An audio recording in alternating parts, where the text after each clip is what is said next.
Hey everyone, excuse me, I'm going to put a light on here. It's much better if I put lights on. There you go. This is going to be my first order, new order. Sorry, that was Blue Monday by New Order. However, those of you old enough, or old as me, will recognise it. This is a brand new order. And this is going to be my very first fulfilled order for my new company. This is all the finances for this are going through the company and not out of my pocket. Well, it really is out of my pocket because I'm financing the company as it starts. But that's okay. That's fantastic. It's going to be a Scarab Series II. It's a Series II.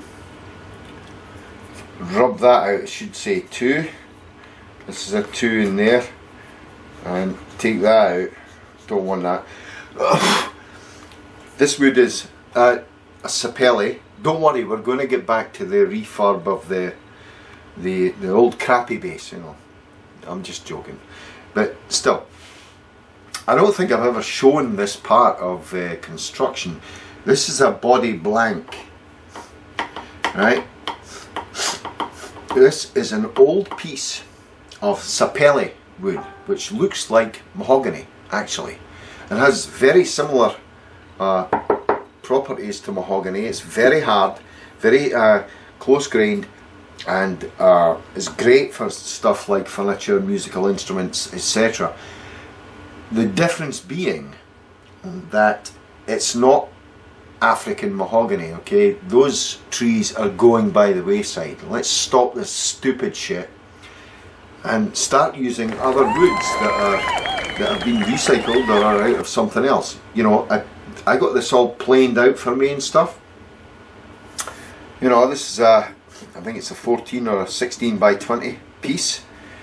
And I have already drawn the outline of the scarab on the space, and I used, of course, my template that I've already got, I've had for a while now, of the finalised scarab body shape, which is getting a lot of plaudits actually, I'm quite glad to say. Very good. Okay, so I drew the outline, and also, you know, I first of all drew the centre line, then drew the outline. What am I going to do now? I'm going to draw in let's get in here, sorry about the baldy head. No you can't. Oh yeah, you can see it now. There it is. That's the bald head. Right, okay. I'm going to draw in the neck pocket using the template, my routing template. I like to draw everything out on the base to within tolerance, which I put to 1/1000th of an inch. Okay, so I can't go wrong, you know, I can't go wrong. Musical instruments are very forgiving, you know. When you design, this is a 34-inch scale neck, and it's going to have a 22 fret LED neck. This one's going to be blue LEDs in this one. That's what the customer wants, that's what he will get.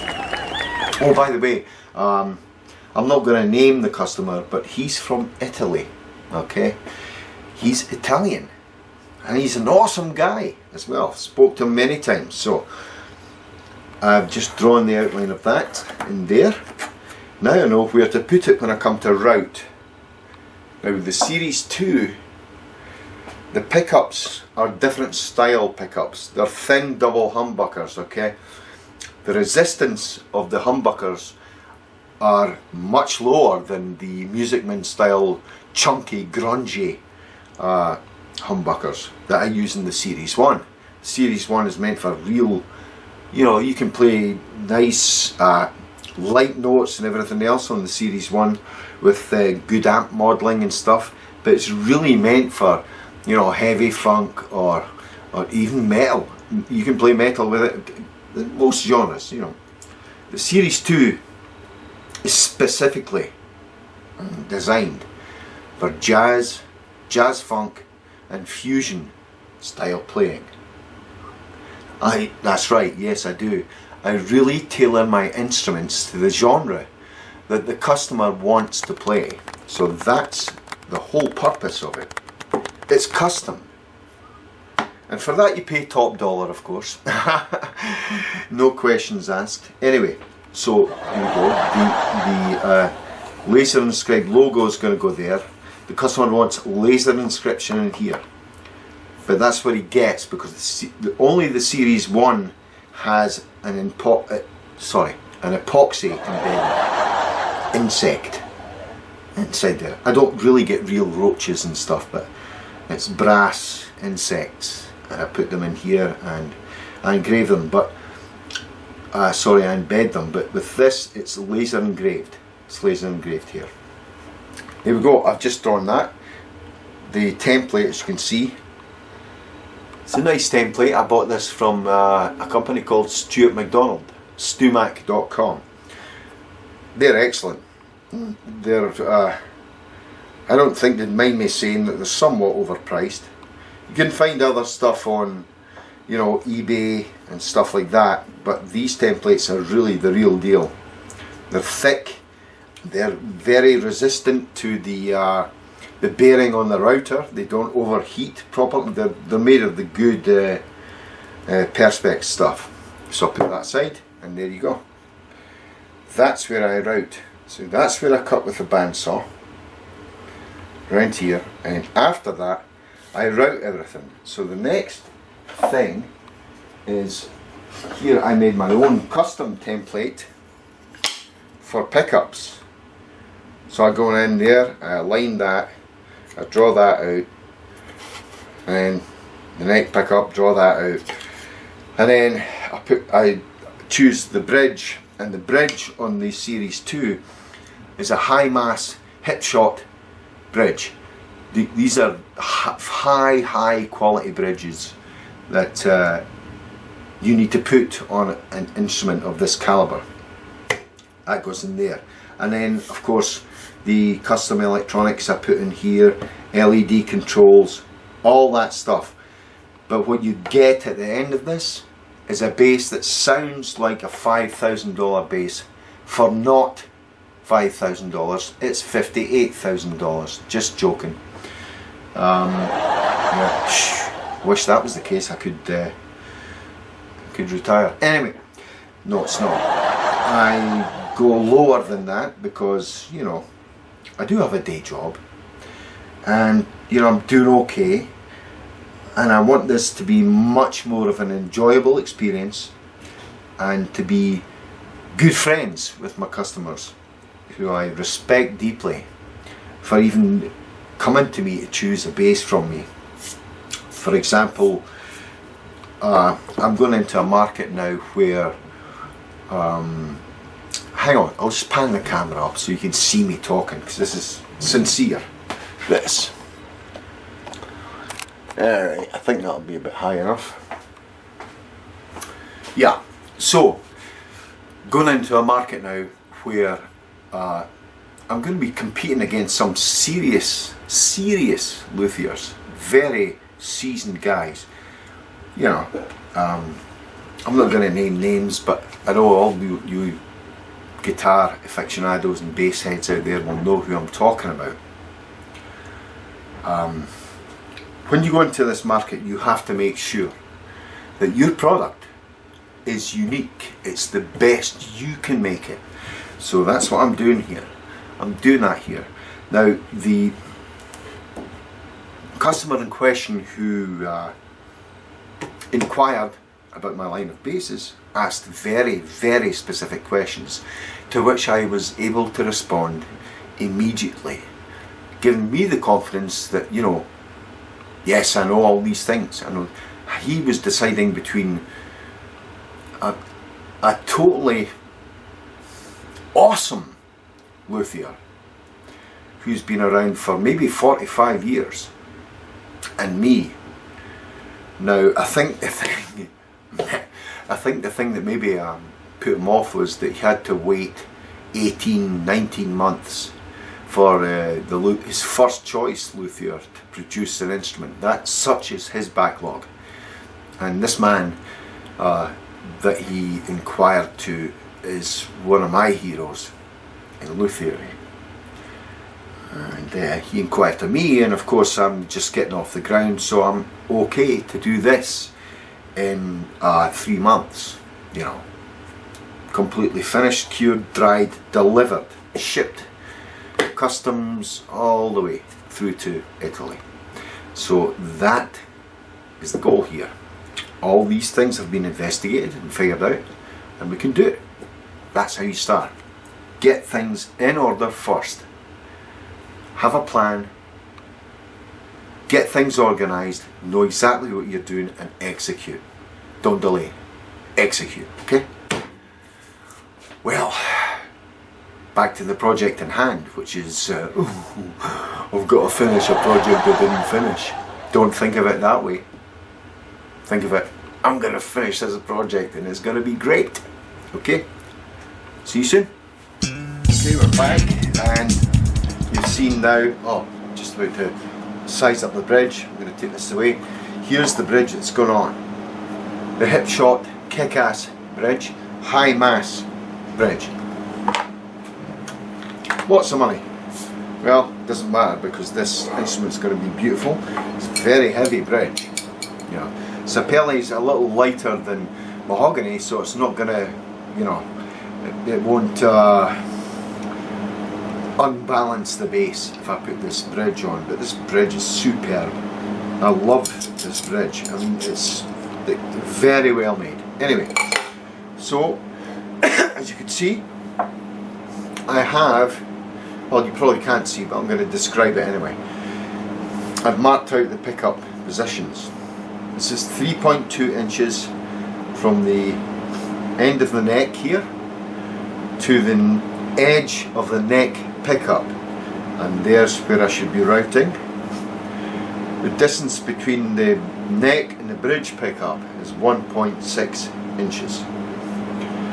These cavities are 3/4 of an inch deep, 0.75. If you wonder why I'm using inches, well, I'm in the US, we're still imperial measurements here. And in the UK it's actually kind of like that too. The only problem is if you try and get Japanese parts for your bass, you have to do the conversion then. But you know, I'm totally imperial here. Even although I love physics and I swear by SI and all those standards and NIST and everything, well, all goes out the window, eh? We're woodworking, so it's inches, okay? The neck here is 5/8 or 0.625 inches deep. This is actually a standard that was kind of invented by Leo Fender back in the day, and all Fenders, as far as I know, have a neck pocket that is 0.625 inches deep. Anyway, I figured out where the 34-inch scale is going to come from, and it's down to here. It's going to be 34 right here, 34 scale. This mark here. So what I'm going to do is going to get actually go from this side,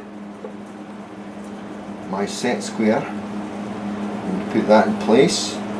I know these edges are true, that they're parallel, measured it earlier, and I'm going to take that and I'm just going to do that, and that's where my 34-inch scale line is going to go. Now, what am I going to do with the bridge? Well, with the bridge, I'm going to take the bridge in here, just put that there for sponsor purposes, and go up here, and I'm going to go to the saddle on this. What I usually do is adjust the bridge in a bit. Now that one's as far as it can go. Actually it's not, yes it is actually. The E string is 34 inches, right? So what I do is I'm going to let these screws out somewhat, so bear with me. This is one thing I forgot about the hip shot actually. I'll let the screws out somewhat, so the bridge goes out somewhat.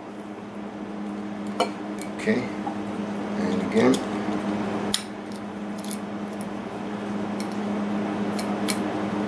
Lay it out somewhat. And there we go. Now what we do, see as I let that out, pick that up.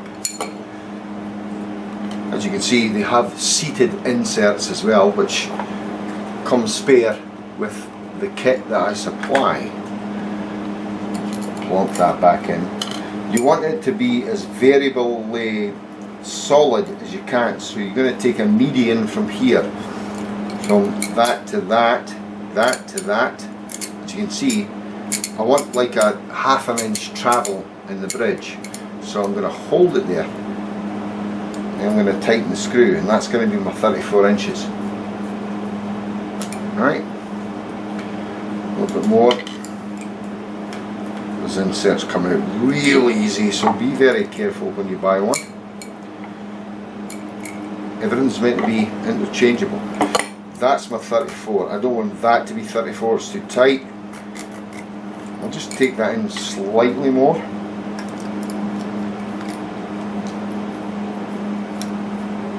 Sorry about that. And here we go. That's my 34, okay? So here's where the bridge is going to go. Just move this out of the way a little bit. And you can see the centre line through the middle of the bridge there. And there's actually very small markings on the bridge to tell you where the centre line is. That's going to be it there. There's 34 inches scale. Now what I do is I take this pencil, I turn on the belt sander,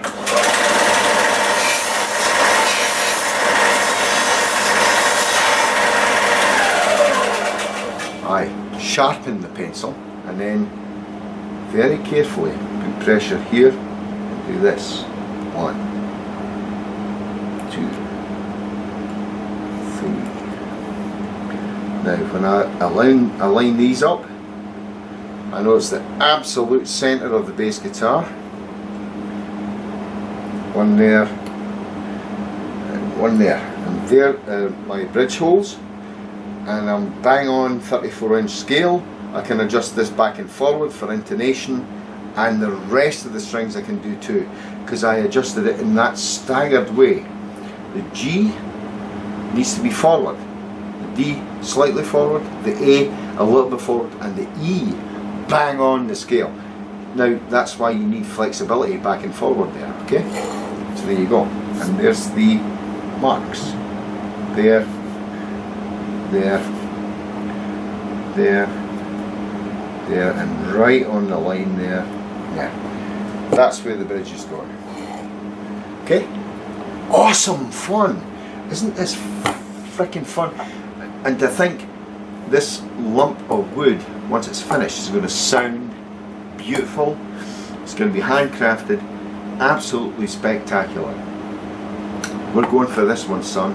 We're going for it. And it's going to be absolutely a work of art, a beautiful creation. And I hope my customer likes it. We're going for it. It's going to be ready in March 2020. That's how long out it is, but it's better than waiting 18, 19, well 16 to 19 months for other manufacturers, I guess. Yes, so here we are from my end, just to show you the markings I have on it. There you go, that's the 34 scale, 1.6 there, 3.2 there, there's the neck, there's the shape of the bass. Okay, and of course I prototyped all this using the template up there. I have a bunch of templates. There's the original Scarab, by the way. Yeah, there it is. And of course that's my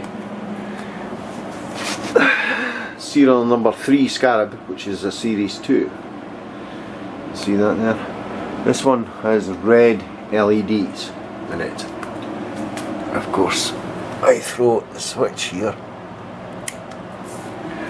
and the LEDs come on, see? And the brightness is adjusted by this knob here, which I can show you. Dull, bright, depending on where you're playing, of course. High-mass bridge, hardware. The locks are off right now, but there's the Scarab engraving. And this is a blank headstock because I'm going to customize this for some lovely customer of mine, so that's going to be awesome. Let's put these off and stop wasting battery power. Although I have had actually a Scarab on all night, plugged in and with the LEDs on, and when I woke up in the morning to play it again, it was fine. So not very large power consumption. Oh, beautiful. It's nice. Sapelli is a beautiful wood as well. What a tone I get from it. So I'm really looking forward to this. Hope you can join me on this, my first real customer based venture. And I'm sure my customer will love this too. It's going to be so much fun.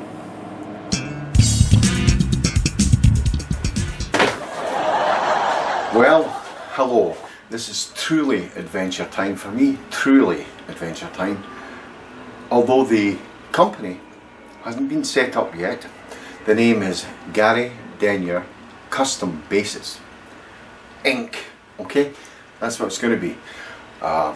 Working with a lawyer right now to get the articles of association correct and all above board, to get sales tax done. And tax, because tax and tax, so if you don't do that, then jail, and jail. So anyway, what's it all about? That is the question, right? First customer signing up right now, wants it, doesn't want to wait on other prime luthiers who would build him a well-known custom bass. Mine's aren't that well known, but I do have YouTube videos. Check out my YouTube channel, According to Gaz, and other avenues. I'm going to show you what all the fuss is about. This is what my first customer wants. A GazzBass Scarab Series II. A Series II. A Series II bass guitar. Okay. You've probably seen me play it before. I love that instrument. I love the Falcon as well. The Falcon's a fantastic bass.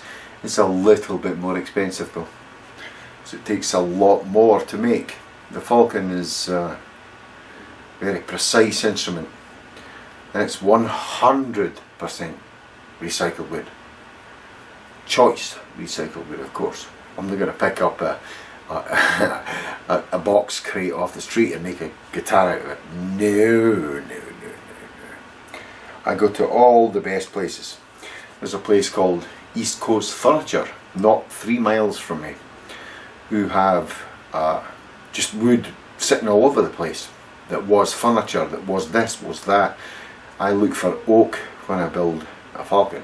A Falcon is an oak bodied bass. Period. The Scarab is a Sapelli bodied bass. Like I say, like African mahogany, but with the added benefit that I'm not cutting down any trees in Africa for it. Sapelli, very close to mahogany. So, Hope you can join me on this. It's going to be a fantastic journey. I hope you can join me. It's going to be great fun. Get involved. Let's talk bass. Let's talk woodworking. Let's talk electronics. Let's talk the meaning of life.